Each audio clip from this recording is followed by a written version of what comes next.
En 83, on organisait les manifs avec Moto Liberté Lyon. On avait des escortes sur les côtés, plus un service d'ordre qui allait sécuriser les carrefours avant qu'on arrive.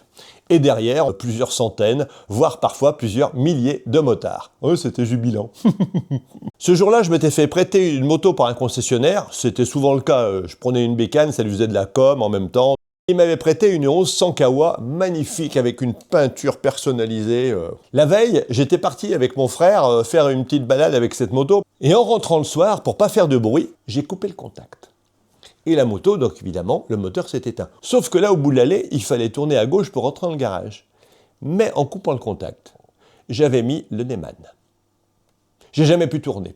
Heureusement, on n'arrivait pas très vite. On s'est vautré ma biche. Blam! Tous les deux par terre avec la moto, avec la belle peinture impeccable que le type m'avait prêtée. Et, par miracle, il n'y a rien eu. Et oui, toujours utiliser le coupe-circuit et pas la... Je sais pas ce qui m'a pris ce jour-là. Bref, pour revenir à la manif, j'avais une copine derrière, et puis au bout d'une heure ou deux à rouler au pas, en tête de manif, j'en pouvais plus, quoi. Et la moto non plus. J'ai dit aux copains, je fais une petite accélération, on se rejoint au feu rouge d'après. Faut que ça me libère un petit peu les neurones, là. J'ai prévenu Nadine, la copine derrière, pour lui dire, tu t'accroches, je vais jusqu'au feu et on s'arrête là-bas. La 1100 Kawa de cette époque-là, ça arrachait bien. J'ai ouvert à fond de première, je me suis arrêté. Oh, ça a duré quoi 100 mètres. Et là, j'ai vu ma passagère qui dégoulinait du siège. Je l'ai rattrapée in extremis. Je me suis dit, ça va pas? Elle avait perdu connaissance. Je ne sais pas combien de jets ça lui a envoyé dans la tête, mais avec le poids du casque, elle a basculé. Je l'ai réfléchi, ça va? Elle a fait, ah, qu'est-ce qui s'est passé? Je dis, bah, tout va bien. On est au feu rouge.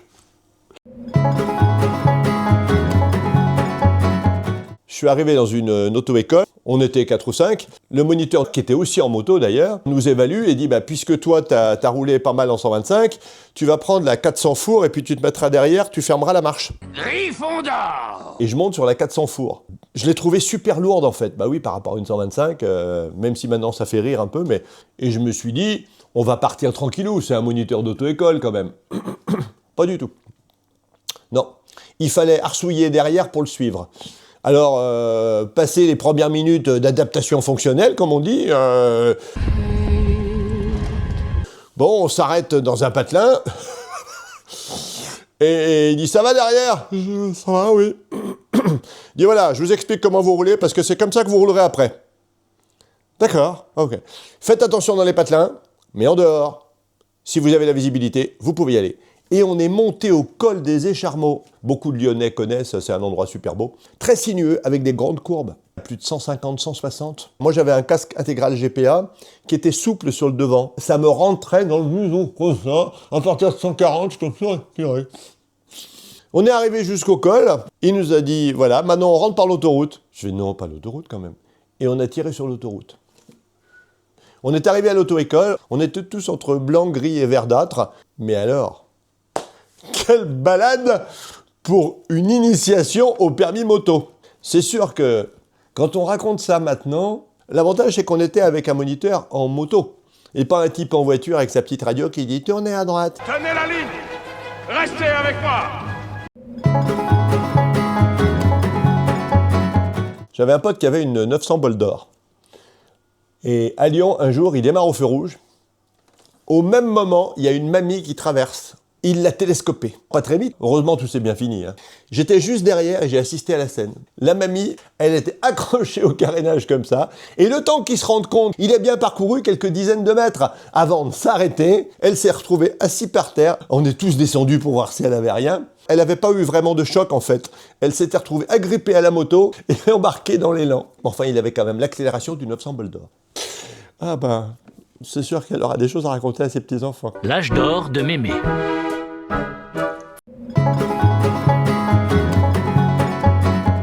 Une fois, j'étais parti avec ma mère, j'avais ma 650 XJ, je la démarre, et d'un seul coup, je me retrouve par terre. Enfin, on se retrouve par terre. J'ai absolument pas compris ce qui arrivait. Je descends de la moto, j'avais oublié d'enlever le U qui était accroché au poteau.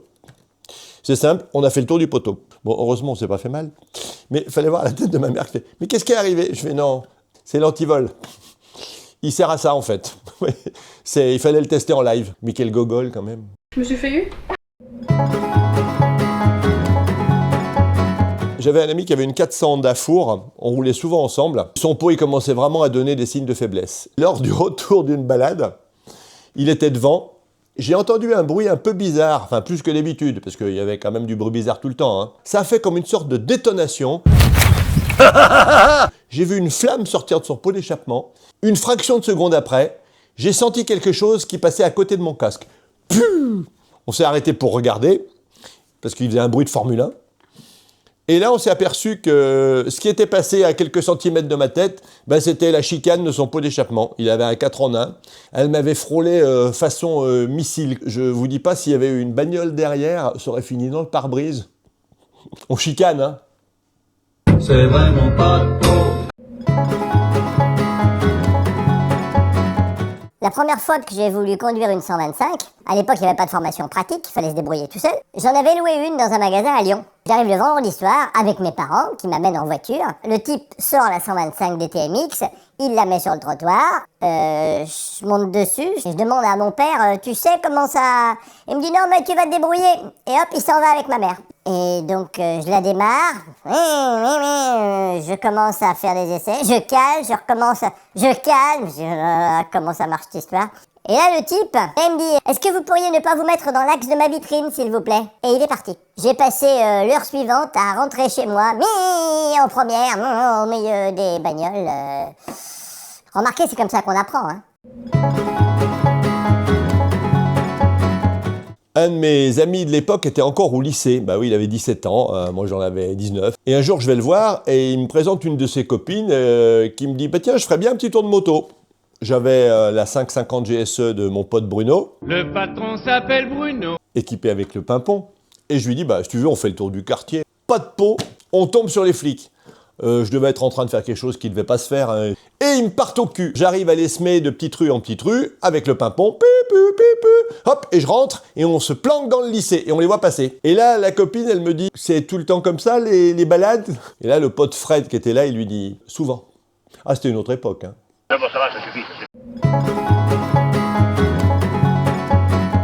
Il y a une fois où on a eu l'air extrêmement ridicule. On s'était dit qu'on allait vendre du muguet pour le 1er mai. On ramasse du muguet. On était avec la 550 GSE, on s'installe sur le trottoir, près d'un grand magasin, et puis on fait nos petits trucs de muguet avec du papier alu, on met des pancartes sur la moto, le muguet du motard, personne ne nous en a acheté. Pourtant on était affables et tout. Hein.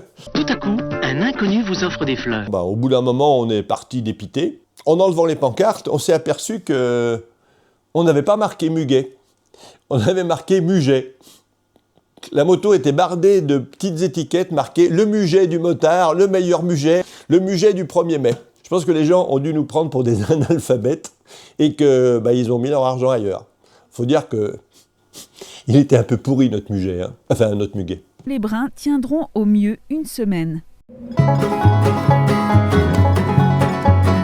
En 80, j'avais l'habitude d'arriver au péage, de leur donner un faux billet de 50 francs pour bien montrer qu'on n'était pas d'accord avec le système. Nous boycottions les péages tant que nous n'aurions pas obtenu 50% de réduction par rapport aux voitures. La plupart du temps, les employés ils prenaient le billet, le temps qu'ils réfléchissent, on était parti. Il n'y avait pas de barrière, on pouvait les passer direct. Mais là, je suis tombé sur un acharné. Je vous ai à l'œil. Je lui tends le billet et j'accélère. Et là, le type, il m'a agrippé par l'épaule. Il avait une cahute qui n'était pas fermée jusqu'en bas, une sorte de guérite. J'étais en pleine accélération. Ça l'a sorti de sa cahute et il s'est retrouvé assis par terre au milieu de l'allée. Ça m'avait un peu déséquilibré. Je me suis arrêté 50 mètres après. Je me suis redonné. Je lui ai dit « Mais ça va pas, nous ?» Il était là.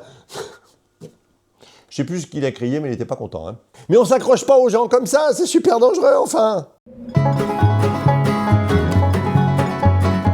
En 82, pour fêter les 17 ans de mon petit frère, je lui propose d'aller faire un tour vers les péages d'autoroute. C'était un petit peu qui a fait combien de péages cette semaine. Bon, c'était un jeu. On va sur Grenoble, on fait les péages, hop, un péage, 2 péages, 3 péages, on revient, un péage, 2 péages, 3 péages. C'était 3 heures du matin, on s'était bien amusé, on s'était un peu caillé aussi.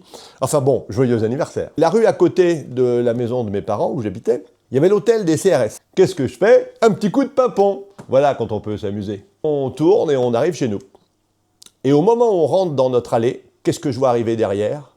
une voiture avec un gyrophare. C'était une R14, noire et blanche. Je dis à mon frère qui était déjà descendu de la moto, remonte! On traverse le jardin, le petit stade de foot, pendant que les flics qui nous voient essayent de contourner la résidence, on enquille dans la rue, et là ils commencent à nous courir derrière. J'avais le pimpon. On a passé comme ça plusieurs feux rouges, c'était en pleine nuit mais quand même, une moto avec un pimpon, et puis derrière, une voiture avec un pimpon. On a vu dans le regard des gens au passage qu'ils ont dû se dire, voilà qu'ils se poursuivent entre eux maintenant. On s'est planqué dans une petite rue, hop, on les a vus passer. 5 minutes après, ils sont repassés dans l'autre sens. Et au bout de 10 petites minutes, je lui ai dit, on peut y aller. On a planqué la moto dans une station-service, on est rentré à pied, et la résidence où j'habitais, il y avait une entrée devant, avec le parking, et une entrée derrière, avec les garages. On s'est dit, on va passer du côté des garages. Personne. On rentre dans l'allée, on monte, on ouvre la porte. Je dis à ma mère qui nous attendait, n'éclaire pas la lumière! Et là, on regarde par la fenêtre. Du côté parking, eh ben, ils étaient tous là. 5-6 flics, avec les brassards police. Ils nous attendaient tous de ce côté-là. Il n'y en avait aucun qui était de l'autre côté. Donc j'ai dit à ma mère, je t'expliquerai. Et le lendemain matin, je suis reparti chercher ma moto à la station-service, ni vu ni connu. J'avais quand même changé de casque au cas où. Ça va marcher. Il faudrait un miracle. Et finalement, il ne s'est jamais rien passé.